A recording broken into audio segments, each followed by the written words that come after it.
তারেক রহমান জিয়াউর রহমানের জীবনী দেখেছি। অনেকে খোদা দিতেন জিয়া স্বৈরাচারী হবে। শেখ মুজিবের বাড়ি কেন ভাঙলো? আমি জিজ্ঞাসা করতে চাই শেখ হাসিনাকে, যেদিন আমার নেত্রী চোখের পানি নিয়ে কাপড় পরে ক্যান্টনমেন্টের বাড়ি থেকে বেরিয়ে পড়ে, সেদিন কি শেখ হাসিনা তোমার মনে একটু ব্যথা হয় নাই? আমরা যখন ক্যান্টনমেন্টের এক গেট থেকে আর এক গেটে দৌড়াদৌড়ি করি আমার মাকে উদ্ধার করার জন্য, সেদিন কি তোমার একটু কষ্ট হয় নাই? যেই ৪৪ বছর যেই বাড়িতে খালেদা জিয়া, শহীদ জিয়া, তারেক রহমান কোথাও বাস করতেন, সেই বাড়িটি ভেঙ্গে চুরমার করে দিয়েছ।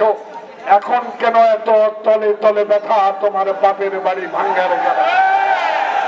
সেদিন যদি ব্যারিস্টার মদনের বাড়ি রোজার দিনে ভুল জাতীয় না ভাঙতেন, সেদিন যদি সংসদে চিৎকার দিয়ে না বলতেন শহীদ জিয়ার কবর আমি এখান থেকে উঠিয়ে দেব, সেদিন যদি না বলতেন মিথ্যা মামলায় খালেদা জিয়াকে আমি সাজা দেব না, তাহলে কিছুটা দয়া আপনার উপর আমাদের হতো।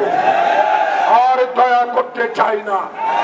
দাদা বাবুরা, তিস্তার পানি আপনাকে দিতে হবে, সীমান্তে গুলি বন্ধ করতে হবে, আর দাদাগিরি চলবে না।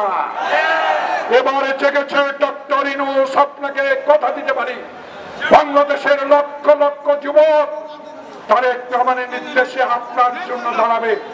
আপনার মনে রাখতে হবে শেখ হাসিনা আপনাকে 18 তলায় লিফট বন্ধ করে দিয়ে পায়ে হেঁটে উঠিয়েছে। মনে পড়তে হবে আপনাকে তারেক রহমানের মেরুদণ্ড ভেঙে দিয়েছে মঈন, ফখরুদ্দিন আহমদরা। কর্মী ভাইরা, মনে রাখতে হবে আমার নেত্রীকে বিনা কারণে 5 বছর জেল খেতে হয়েছে।